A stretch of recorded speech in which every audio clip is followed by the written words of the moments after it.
Okay, is counsel ready? All right. Thank you, Deputy.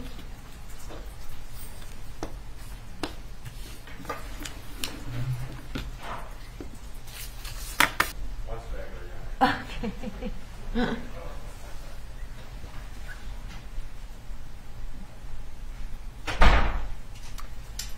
Please be seated. The state may call its next witness.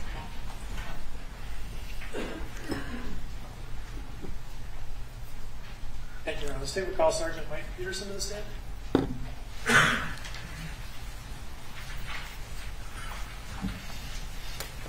Okay, Sergeant, please come forward. Stand behind the witness chair. And raise your right hand. Do you swear under penalty of perjury that you will truthfully answer questions pertaining to this case? I do. Please have a seat. And then state your full name and spell it. Can I take my mask off? Yes, take your mask off. Sergeant Mike Peterson, Mikepeterson. All right, Sergeant. The court reporter is taking everything down. Yes or no answers. No shaking of your head. No or wait until the question's finished before you answer so that two people are talking at a time. If you don't understand a question, please let the lawyer know. And finally, if an objection is made, stop talking. Don't answer it unless I tell you to. Okay? Counsel? Thank you, Your Honor. Sergeant Peterson, can you tell us how you are currently employed? I am currently a police sergeant at the City of Brooklyn Center. And so are you a peace officer? I'm a licensed peace officer in the state of Minnesota. How long have you been licensed as a peace officer? 16 years. Can you tell the jurors what your educational background is leading up to your work as a police officer? Yes. I obtained a 4-year degree from Metropolitan State University in law enforcement. During that time, I completed my practical skills, which allowed me to take the licensure test, which I passed, and then was hired by the City of Brooklyn Center as a police officer. So, when did you complete your education at Metro State? 2005. And when did you complete the skills? 2005. And do you recall when you obtained your license? I would have been in late August or early September of 2005. And how long after that then did you become employed for the City of Brooklyn Center? I was employed on September 12th, 2005. You remember the date specifically? I do. Why? It's relation to September 11th. I see. And that was the day that you started? Did you get sworn in that day? It's the day that I started my training. I don't remember when I specifically was sworn in. Now, did you have any law enforcement related experience before being a licensed peace officer? In 2004, I was hired by the City of Brooklyn Center as a community service officer and worked during that time while I was going to school until I was hired as a police officer. So, community service officers are not sworn licensed officers, but they work for the department. Is that fair? Correct. Okay. And so you did that 2 years as you completed your education, your skills, and then applied with Brooklyn Center to be a police officer. Correct. And you got hired then, correct? Yes. And what were your first duties when you started? Once I was through the field training, I was a patrol officer working the night shift. Okay. And so that beat me to the question. You did work as in the field training program when you first started? Yeah, when I first started, I was trained by senior officers in how to become a police officer. And you recall how long you were in that program, roughly? Approximately 3.5 months is the program that we use. When you started, you went on patrol, correct? Correct. So you're handling calls in the streets and whatever comes up, right? Yes. And how long did you do that? Approximately 5 years until I received an assignment. Okay, and what was that assignment? The assignment there was I moved into our street crimes unit. And how did that change your duties, what you did? I was not bound to calls for service, so I didn't have to listen to dispatch to tell me to go to a specific thing. My job was more to analyze some of the problems in the city with the group that I was assigned into that unit with and try and solve those problems. And how long did you do that? Roughly 4 years, but I was in and out of patrol during that time as well. So it was 2 years in street crimes, but it took quite a while to get that 2 years in. And why was that? Staffing issues. Okay. And at some point, did you get a promotion, for lack of a better term? Years down the road, I was promoted to sergeant, yes. Do you recall when it was that you became a sergeant? I became a sergeant in 2018. And is that what your current position is? Correct. When you became a sergeant, what was your role? What kind of sergeant, for what purpose? I was a sergeant of patrol. Okay, I think you said that, sorry. And so when you became a sergeant on patrol, did you supervise a number of other officers? I did. Initially, I was assigned to the night shift supervision. So how many officers typically would you have under your supervision during a shift? Anywhere between 5 and 8. Now, at some point in your career with Brooklyn Center, did you get involved in training? I did. And when did you first really get involved in the training and presenting training, not going to it? 2007 was when I was selected as a use of force instructor.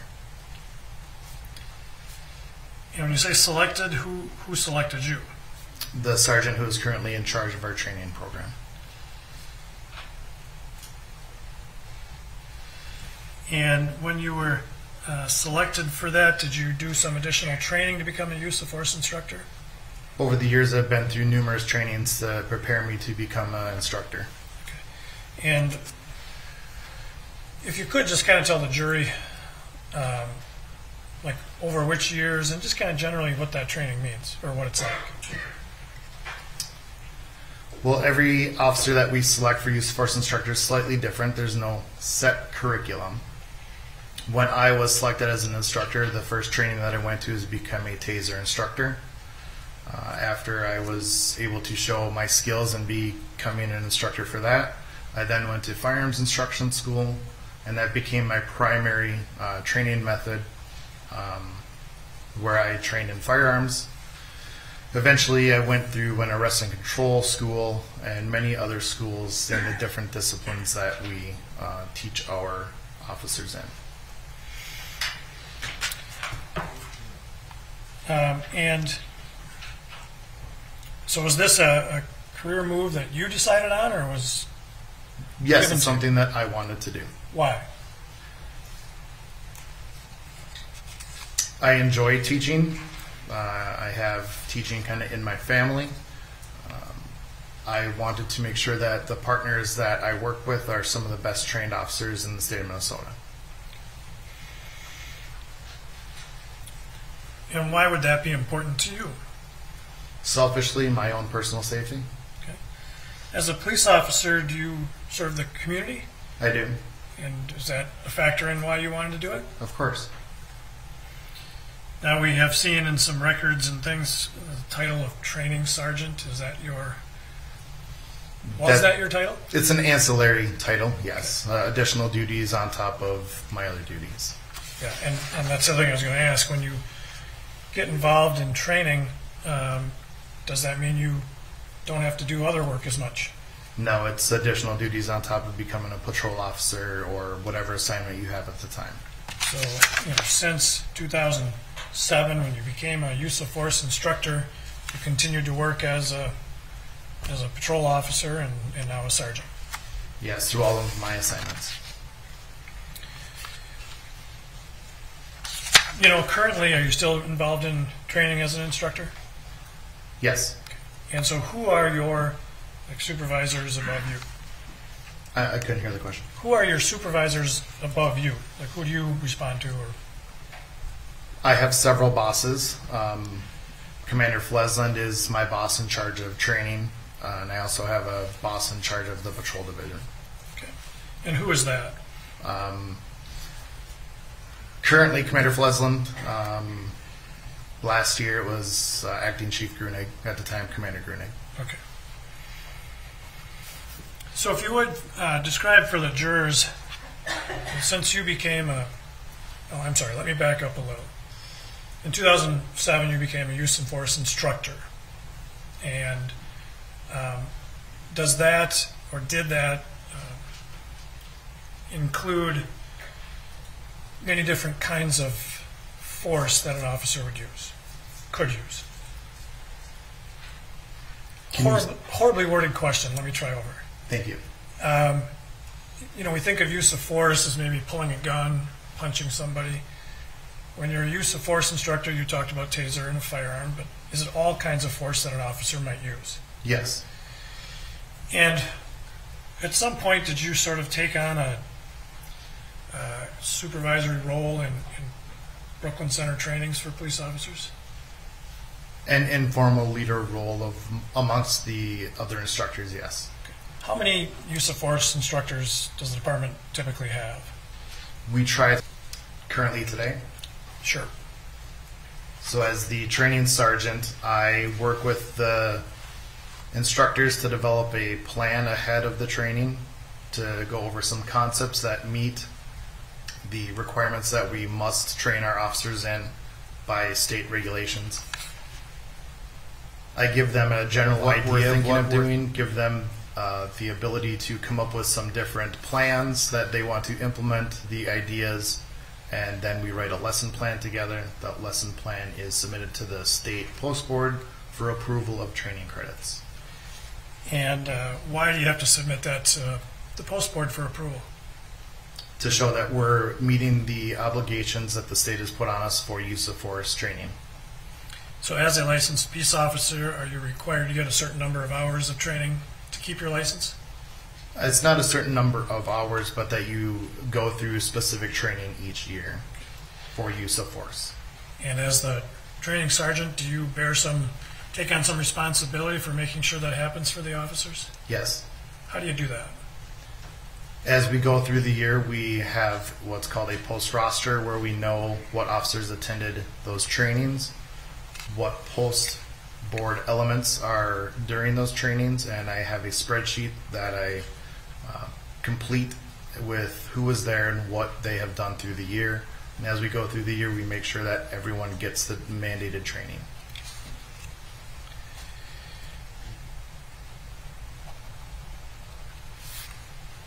While there are there topics that are mandated to be part of training for peace officers in Minnesota? Yes. Okay. If I'm not using the right term, and let me know. Right, like firearm training, you have to have that a certain number of times? So we're still talking about use of force instruction? Correct. Okay. Yes, there are several categories that are specific to different disciplines that we have to teach. Disciplines is probably the word I should have used. And so even though there are these mandated disciplines, areas, does your department still have some discretion in how that is provided to individual officers? Yes. Has Brooklyn Center's police department's approach to providing training to officers changed in the years that you've been involved? Yes. How so? Explain that to the jury, would you please? When I first was hired and became an instructor, many of our instructors were kind of trained only in specific disciplines, so they may only want to work in firearms, or they may only want to work in Taser. And as the years went on, I felt that there's a need based on where our industry was going, and the best thing for our department and city is that our instructors were able to cross-train in the other platforms. So when an officer would move from one area where they'd being trained to another area, we had some commonality of techniques. And did that also influence how the actual classes were presented or the trainings were presented to the officers. Yes. How did that change? We would train on those different disciplines, and then as much as we could during our trainings, we would bring those different disciplines into reality-based training. And what do you mean by reality-based training? Placing officers under scenarios that are as lifelike as possible in a training environment to provide them with alternatives to solve the scenario in front of them. And why do you want to do it that way? So that they have a vast array of responses that they can use when possibly presented with one of these scenarios out in the real world on the street. So for instance, do you have just a taser class one day where you deal only with tasers? We do. But then when you do these scenarios, do they involve only tasers? No, we want them to be able to utilize as many of the platforms as they can. And if you would just give the jury an idea of what, a scenario-based training is like. Sure. It depends on the venue that we have at the time. If it's a building or if it's outside, or we may incorporate vehicles into it. I will bring in generally civilians, some of our civilian staff, to act as participants in it, whether they're victims or witnesses or suspects. And then we would have a script to play. The officer would not know anything about what we were doing until they were given a dispatched call to start that training session. And then they would have to go into the session and work their way through it. And to the students, if you will, the officers, know what that scenario is about? No. And do the actors know what that scenario is about? My role players? Correct. Yes. And are they given strict direction on what to do and say? I wouldn't say strict, but some guidelines and where I would like the direction of the scenario to go. And so is it, then is it, what do you do after the scenario is run? When we conclude the scenario, we come together as a group, the instructors, the officer, and then the role players, and we provide a debrief as much as possible. I try and have the officer debrief the situation on their own so that they can say what went well and what did not go well. Part of those scenarios involve deciding what level of force to use? Yes. Could it involve what weapons to use? Yes. And when they do these, would they have a firearm on them? A firearm that's not capable of firing live rounds. It's a training weapon. And would they have a taser? Yes, depending on the platform we're on at the time. What do you mean by that?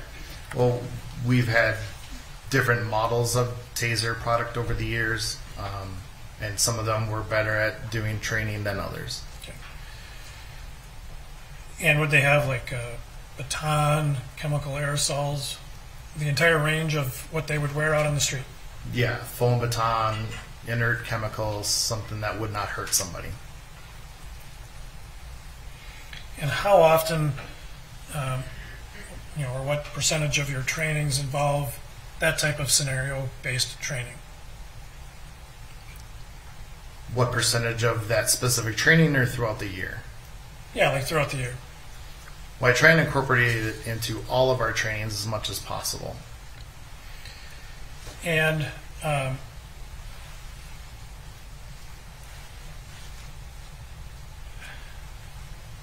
so it's been about how long that you've been conducting trainings in that manner? Well, we've conducted reality-based training for a really long time before I started, encompassing it into as many trainings as we can. Probably started in 2012 or 2013.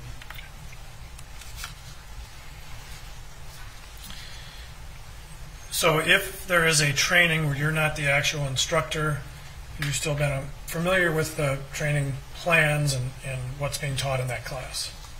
I will have reviewed the lesson plans, correct.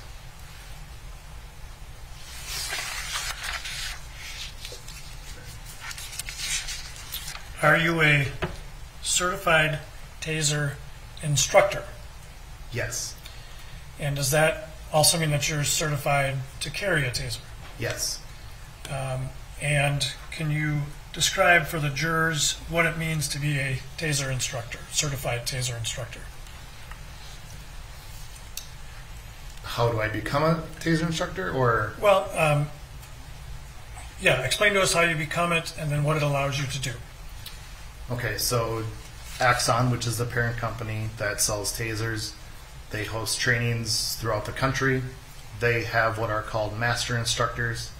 Those master instructors hold those classes in every state across the country. You have to attend one of those classes. Their current curriculum has you doing an online study prior to going to a 8-hour practical day where you work with that instructor and other students. And so what is the purpose of that? When you become a certified instructor, what does it allow you to do? It allows me to teach end user in the Taser. And when you say end user, what do you mean? In our agency, it's a police officer, but it ultimately could be anybody who would be authorized to carry a Taser, a security guard at a hospital, a community service officer at another agency.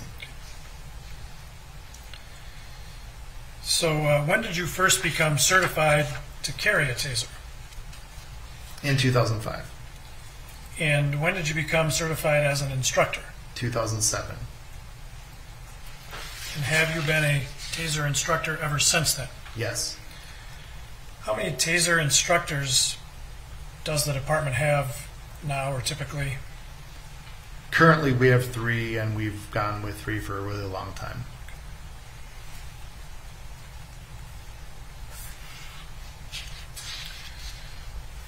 And when did you first start carrying a Taser for your job? In 2005.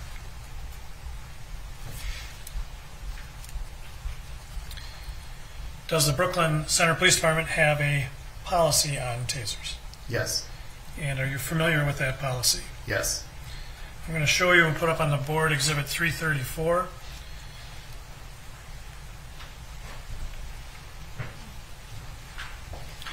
Do you recognize the policy? I do. And the Taser policy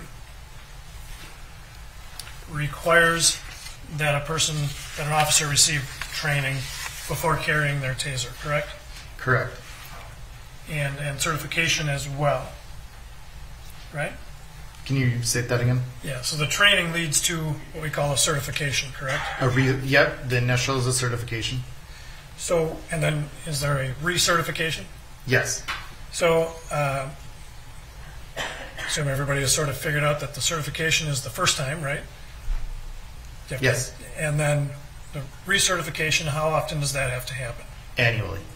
And this certification is issued by whom? You know what I mean? What is it? Who certifies you? Yes. The instructor does on behalf of Taser for the organization. Okay.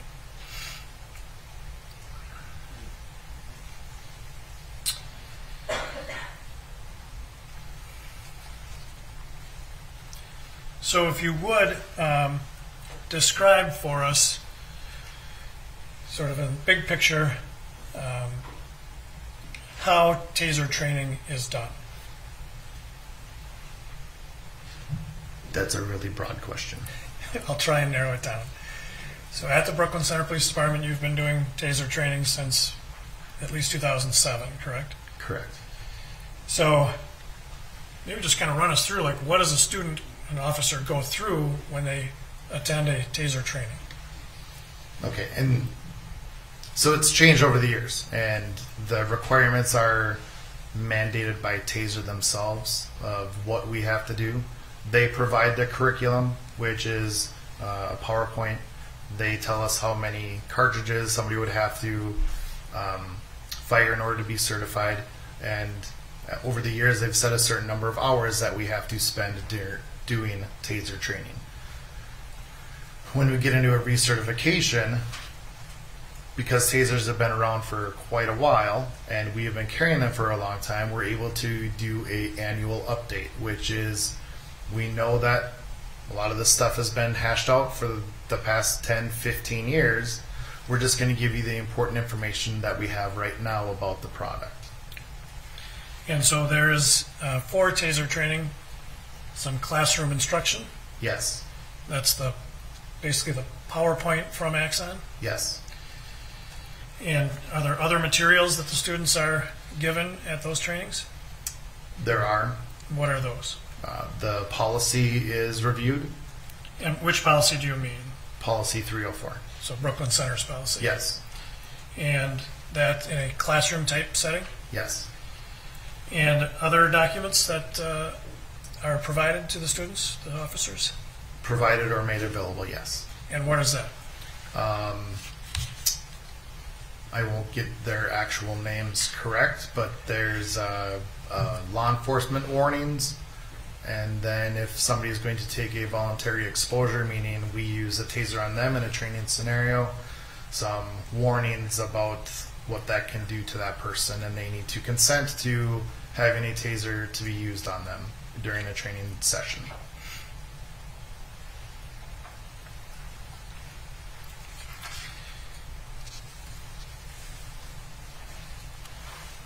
And so there is, it sounds like there's a classroom segment of it. Correct. And is there something outside of the classroom that is done typically as well? Yes. Explain that, please. The officer has to show proficiency in use of a taser, and that is done by showing how to load a cartridge, how to arm a taser, and how to deploy cartridges from the taser. And by deploy, you mean actually fire it? Actually firing it, correct. So proficiency means learn how to operate it. Proficiency, yes, and show me that you know how to operate it. Sort of hands-on. Yes. Does that include holstering, drawing, and deploying? Typically, but not always. And then are students then also sort of evaluated on their use of the taser through the scenario-based training that you talked about before? Yes.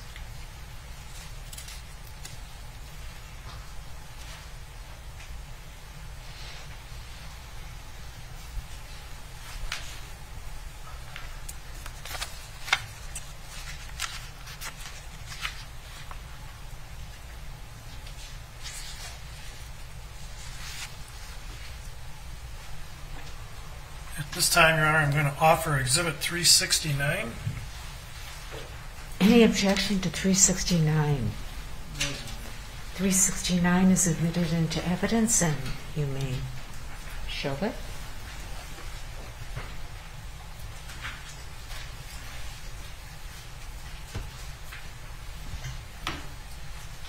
Do you recognize what's depicted in this exhibit? I do. And can you describe for the jurors what that is? This is a slide from the version 22 PowerPoint that Axon released for 2020. And this talks about warnings that students have to acknowledge, correct? Correct. And so earlier when you testified about sort of the warnings that they have to be provided, that's what this slide is referring to, correct? Correct.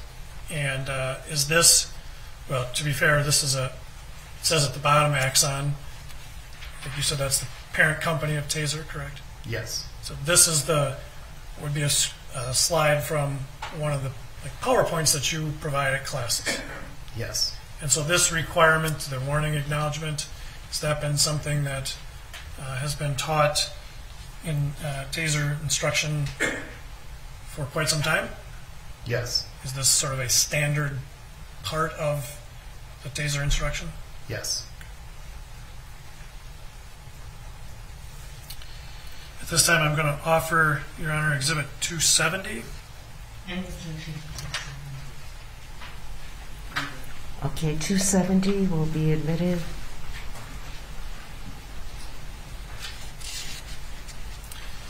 Now, do you recognize what's depicted in Exhibit 270?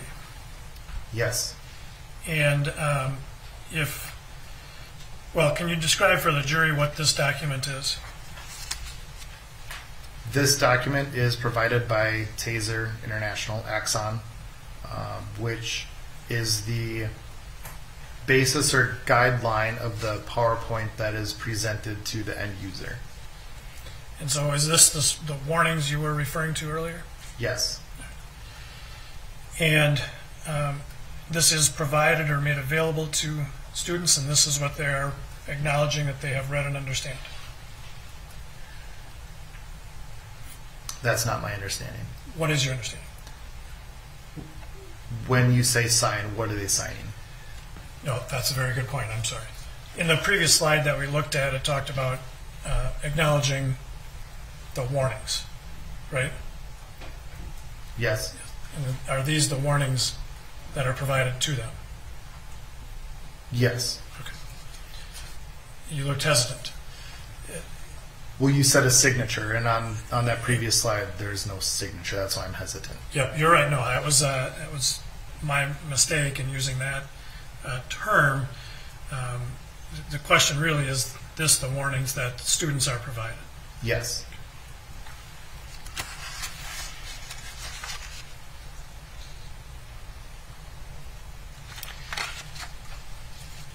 And if we could just, there you go, that's it. The very top warning box indicates that the taser can temporarily incapacitate a target, correct? Yes. And sometimes there's a glare on that screen. You may have to... Nope, I can see it. I Okay. wasn't sure where you were referring to, but I found it now. I was going to say, very gently move that screen since none of us own it. And then the taser can cause death or serious injury, correct? Yes. And that person should obey all warnings, instructions, and all laws and comply with current training materials, right? Yes. And if we scroll down, the warning indicates that you should complete training first, correct?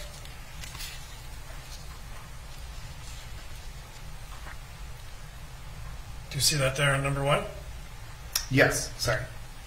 And to be candid, this one indicates it's effective May 19th of 2017, right? Yes. Is this form pretty consistent with the form of these warnings over many years? Format, yes. And this is sort of a summary of the information provided in the class instruction itself. Is that fair? I would categorize as the PowerPoint as the summary of this document. Very good. And so if we scroll down a little farther and onto the next page,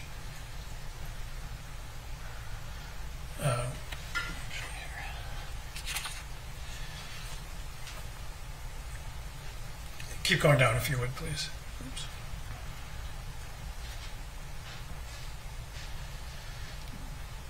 At the top of that page, you will see preferred target areas, correct? Yes. And avoiding sensitive areas, correct? Yes. That's taught in the class as well, is that correct? Yes. And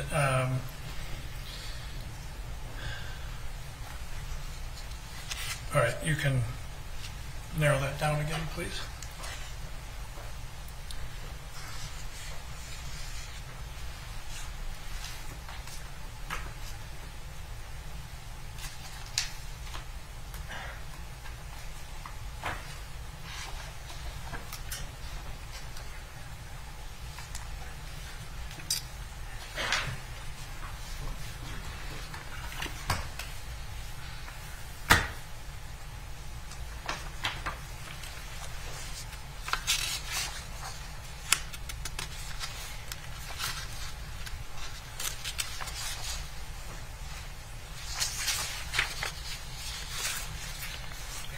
So in the middle of this page, you'll see a box called secondary injury, correct? Yes. And this is a warning about secondary injuries from an uncontrolled movement or fall, correct? Yes. And then after that, below it, it goes on to explain that a person needs to, an operator needs to concern themselves with the person's location before using a taser, correct? Yes. And below that, there are some examples, and if we go to the top example on the next page, it talks about not to use a taser on a person who is operating or riding any mode of transportation, including a vehicle, correct? Correct. So that's one thing that they have to consider, correct? Yes.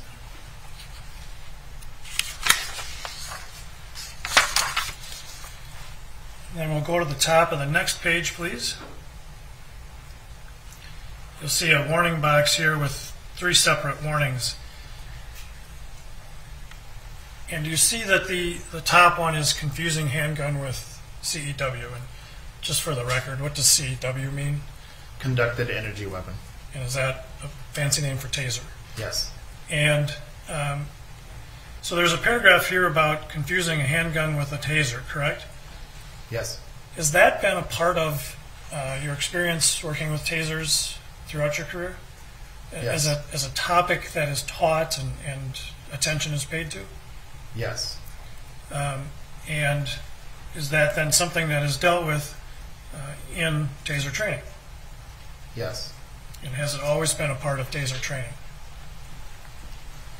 From the time I've been involved, yes.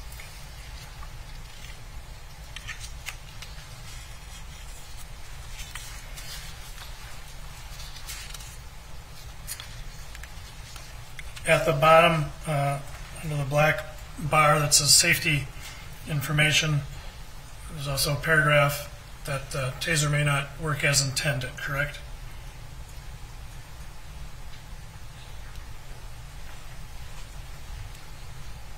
Correct.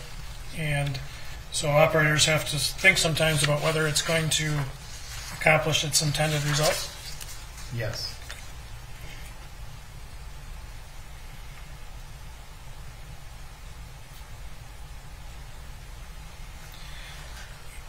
And if we go on to the next page, there's an acknowledgement there that CEWs are not precision-aimed weapons. Would you agree with that characterization? I don't see it on the page, but I would sorry. agree with that. Okay. So the user also has to consider that they may not hit their target even. Yes.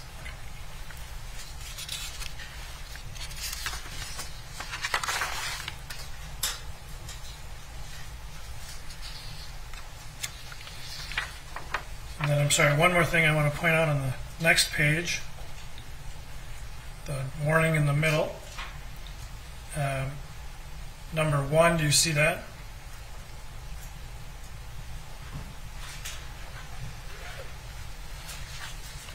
What is this is a requirement that an officer safely perform a spark function test before each shift.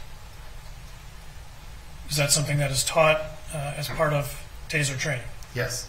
Is that also required by Brooklyn Center policy? Yes.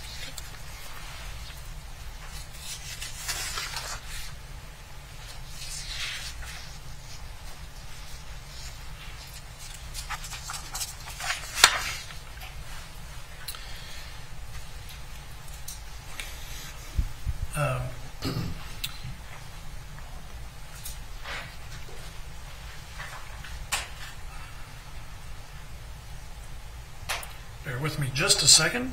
We were talking before about the taser policy, Brooklyn Center's policy. You are familiar with that? Yes. And when you teach a training class, you go over this policy with them? We do. Do you give them a copy, read it word for word? How do you teach it? It depends on the training session. Sometimes we read it. Sometimes I read it. Sometimes I have the class read it, taking turns. And can you go back to Exhibit 334, please?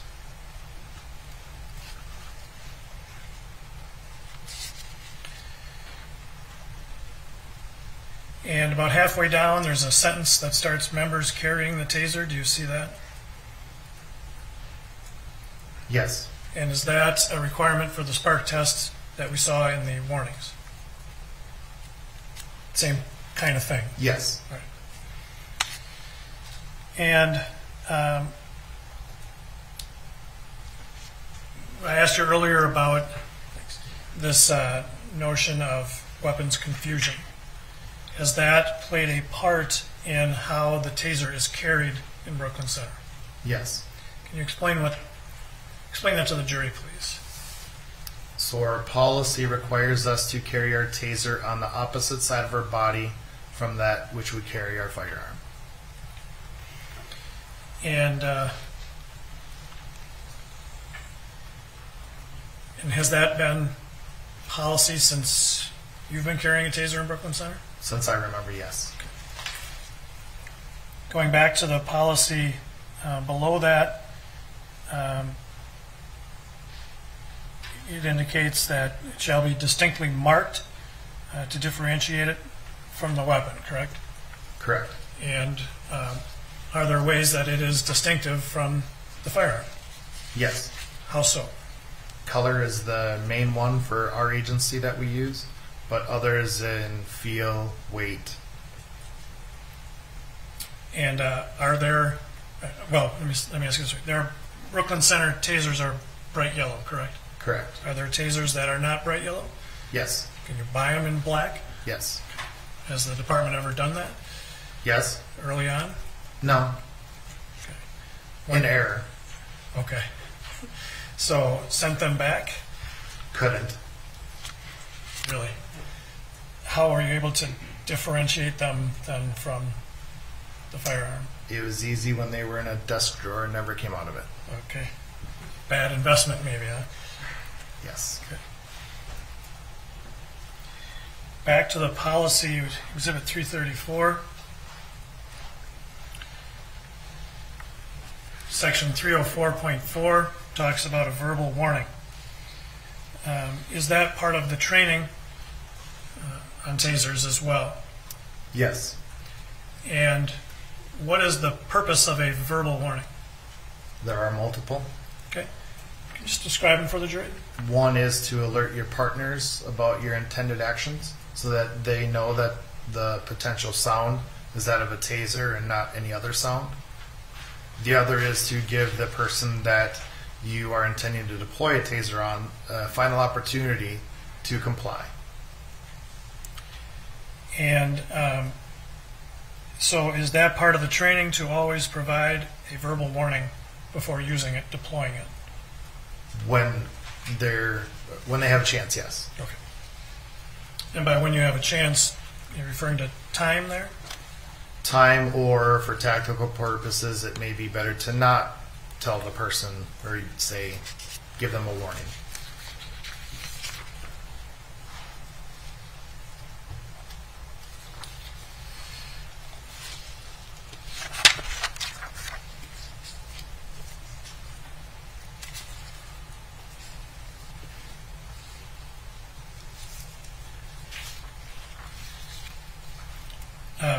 Getting a little ahead of myself, but I'm going to offer at this time Exhibit 372.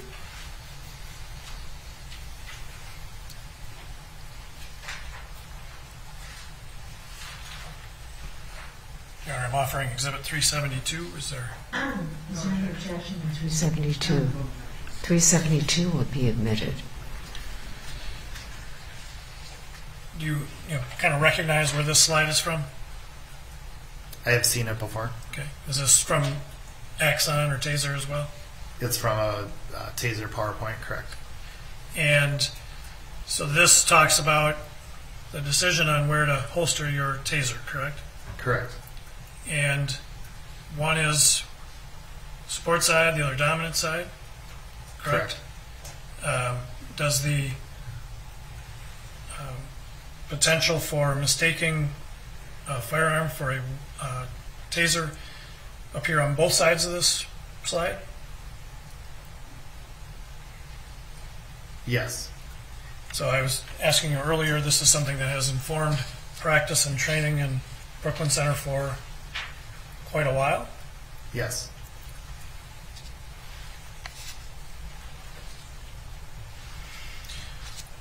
Even though an officer is required to carry their taser on the opposite side of their weapon, correct? Yes. Do they have a choice about which direction they use it or holster it? Yes. And can you explain the two different choices there? There's two different holster manufacturers that we currently use, and it depends on how the officer needs to get at the taser as to which one that they prefer to choose. And so what are the two choices that they can use?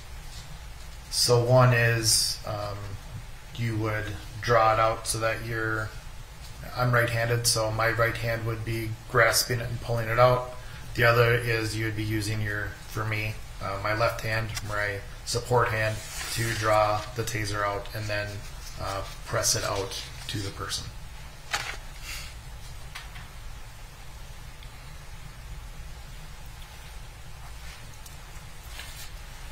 You know what terminology you use for each one? That I use? Yeah. I call one a rock draw and the other one is a straight draw. Okay. So which one is the rock draw? Rock draw would be where it rocks out of the holster and then it comes out, where a straight draw comes straight up out of the holster. Okay. So you wear your taser on your left side and you're right-handed? Correct. So you reach around to grab your taser? Yes. Which draw is that? I use a rock draw with my right hand. Okay. And what's the rock part of it? I don't understand. The taser rocks out of the holster rather than coming straight up out of it, similar to a firearm has to come straight up out of a holster, be able to clear it. This rocks forward a little bit to get out of the safety, and then you can just pull it out of the holster. When you have it in the other orientation, you still have to press a release on the holster? There's still a safety release on it, yes. And you still have to move it a certain direction before you pull it out? More straight up. Okay.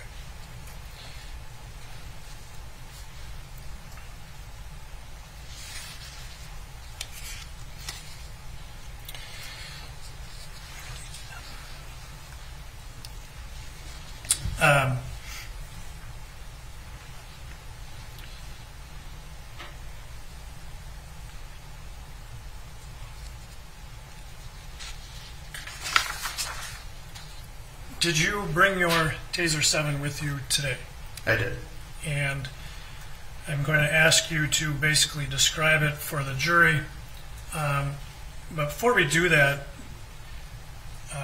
not a huge lesson in how a taser works, but when a taser is deployed, what is the intended effect that it should have on the body? It is called neuromuscular incapacitation, and it's where the electricity interferes with the body's systems to engage all of the muscles into like a locked up scenario, and then also creates a little bit of pain. And so it does this to the body how? You know what I mean? What comes out of the taser that causes that? Electricity. And shoots 2 barbs, correct? Correct. And when you are deploying a taser, is there a preferred way to make sure that that happens as it should, incapacitating neuromuscularly? Well, we have our preferred target zones. Okay, and what are those? On the front of a person, you want to engage them below the rib cage, avoiding any sensitive areas. And then on the back, anywhere from the neck down. The back being the preferred target if it's available. And, Your Honor, I'm going to offer Exhibit 376. Any objection to 376? 376 will be admitted. I'm sorry, Your Honor, my notes are just horrible. But let's talk about this while we can. 376 is talking about authorized use, when to use it, correct? No. I'm sorry, what is Exhibit 376 about? What says CEW should not be used on individuals. Right.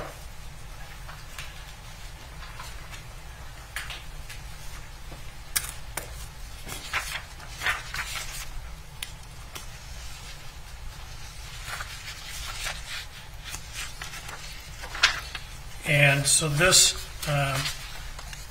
says it should not be used on individuals who are passively resisting and are not an immediate threat or flight risk, correct? Correct. And it has some other circumstances in which it should not be used. Correct. All right. Now, the second page of this also talks about the preferred target zones, correct? You can scroll down to the next page.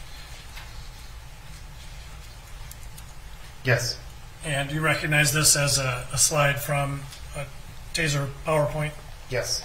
And so the green areas on the front are the preferred areas, correct? Correct. And the next page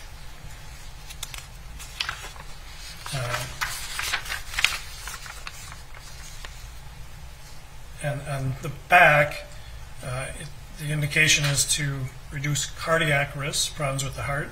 Should target the back area, correct? Yes.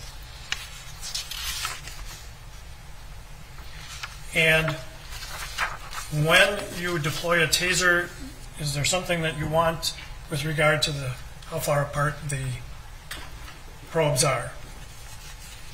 Yeah, the optimal spread between the two probes would be 12 inches.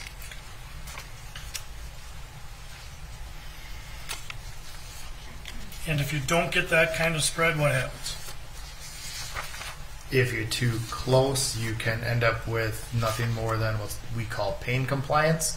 It does not induce neuromuscular incapacitation. If you get further than that, you still have a really good likelihood of getting neuromuscular incapacitation, but the chances of you getting both probes on somebody diminishes. And I'm going to offer at this time, Your Honor, 374. Any objection to 374? No objection. 374 will be admitted. And this is what I was referring to earlier. Is this part of training as well, and reflecting that warning that we talked about earlier, to not deploy a taser on somebody who is operating vehicle or machinery. Is that correct? Yes. All right, now I said I was going to ask you to show us your taser, and what I would like to do, Sergeant Peterson, if you would, and I'm going to offer Exhibit 370 and 371. Any objections to 370 and 371? Those exhibits will be admitted into evidence. And I would ask you to, put up 370, please. And do you recognize this as the basic Taser 7? Yes. Similar to the one you have today? Yes. And does this have a trigger? Yes. Does it have a safety switch? Yes. And a front sight? Yes. And if we go to 371, this is a close-up of the safety switch, correct? Correct. Can you describe for the jurors, how this safety switch works? The safety is linked from the left side to the right side, so you cannot move it independently from side to side. When it is down, it is in a safe, unarmed position. When you push it up, it is now in an armed position. and it activates many internal logging features to happen. And Members of the jury, I just want you to stand up. It's kind of late in the afternoon, and I think if you need to stand up and stretch your legs.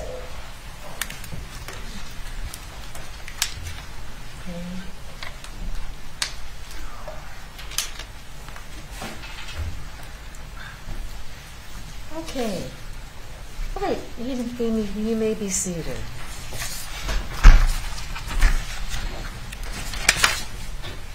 All right, I'm sorry, you may continue. thank you. So, when you move the safety switch up, does it essentially turn on the taser? Yes. And what changes are visible in the taser then once the safety switch is moved up? In our department, we have the lasers and the flashlight or illumination turned on. And when you say lasers, how many lasers come out of it? On a Taser 7-2. And what is the purpose of those lasers? To give the user a general idea of where the top probe and the bottom probe are going to go. And the flashlight probably speaks for itself, right? Is that yes? Yes. And so when you do that, when you arm it, and is there also a screen in the back of the taser that provides some information? Yes. And that is visible to the person holding the taser? It is. It provides information about the operation of the taser? The status of it. Okay, status, good. Did previous models of the taser that your department used have a safety switch? Yes. Do you recall how far back the tasers were that had safety switches that you used? Everything from the X26 and the X26P, which are the ones that I was trained in and how to use since 2005. If we can go back to 370, please. I started out a while ago talking to you about the spark function test. Is that right? A function test, yes. And policy requiring that be done every shift. Should be done, yes. And is the button that you use for that depicted here on Exhibit 370? Yes. Labeled arc switch? Yes. All right. You can probably take that down.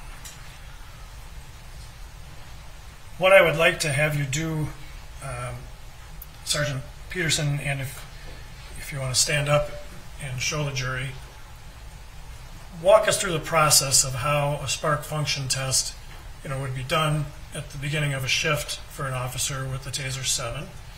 And then I'm going to ask you to operate the spark function test. Now, can that be done safely here in the courtroom? Yes.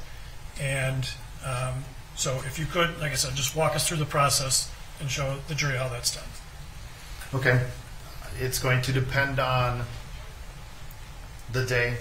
If I'm just coming on to shift, I may have to get some equipment out of our armory and then assign it to myself. Once I have done that, I may holster it, or I may just go right into my spark test. So I carry my taser on my left side. I'm going to draw it. As I draw it, I'm going to press both arc switches, one on the left side, one on the right side at the same time. It now illuminates my CID, tells me that I'm in a function test mode. I can then turn on my taser. My CID has changed colors. I know that it's now in a function test mode, and now I simply press my arc switch again. It runs through a 5-second spark test.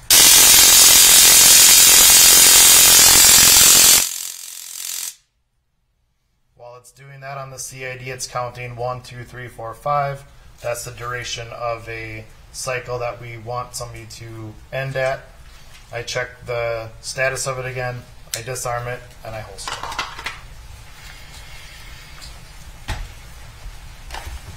Thank you.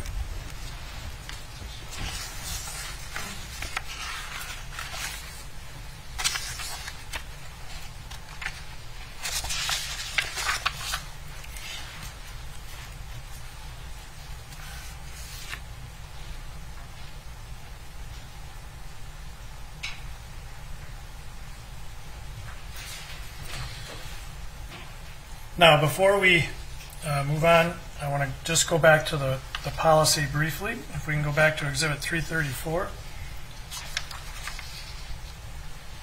And I want to go to the second page, starting at use of the Taser device.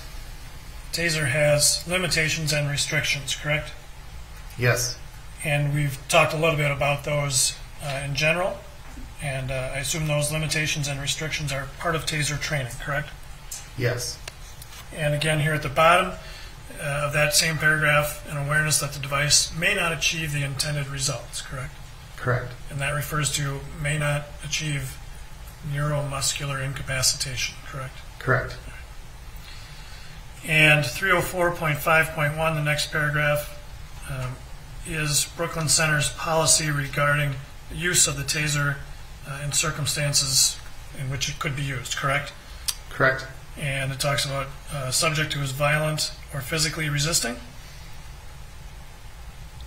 correct, is one of them? Yes. And the other is demonstrated by words or action an intent to be violent or to physically resist and appears to present potential harm to officers, himself, or others, correct? Yes. And then the sentence under that, mere flight without other known circumstances or factors is not good cause, correct? Correct. So that is one part of the policy that officers have to consider. Yes. The following paragraph, 304.5.2, special deployment considerations. Certain individuals, it should be avoided unless the totality of circumstances indicates, correct? Correct. And the last paragraph, F, is those who are in a position or activity that may result in collateral injury. And it references in the example paragraph operating vehicles, correct? Correct. So this is something that officers have to consider as well when deploying. I'm sorry. Yes. And this is consistent with the training thing we looked at earlier. The Taser training? Yes. Yes. If you can go to the next page, 304.5.3 discusses targeting considerations there, correct? Yes. And that's consistent with the training that we talked about as well. Yes. On page 304. The following page, 304.9, it's a repetition of the training requirement, correct?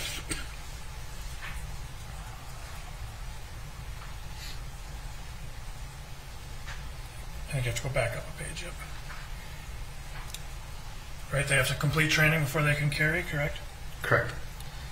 And then on the next page, the first full paragraph requires proficiency training. That's what we've already talked about. Yes.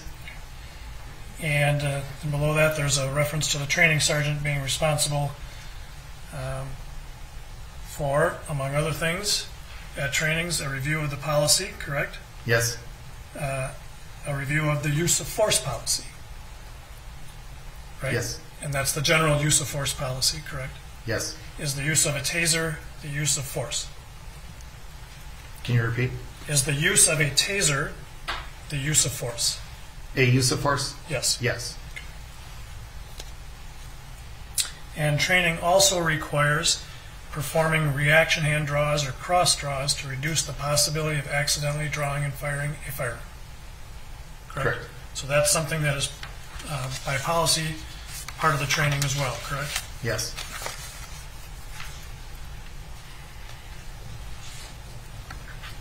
Okay, members of the jury, we're going to take our afternoon break, okay? So it'll be 20 minutes.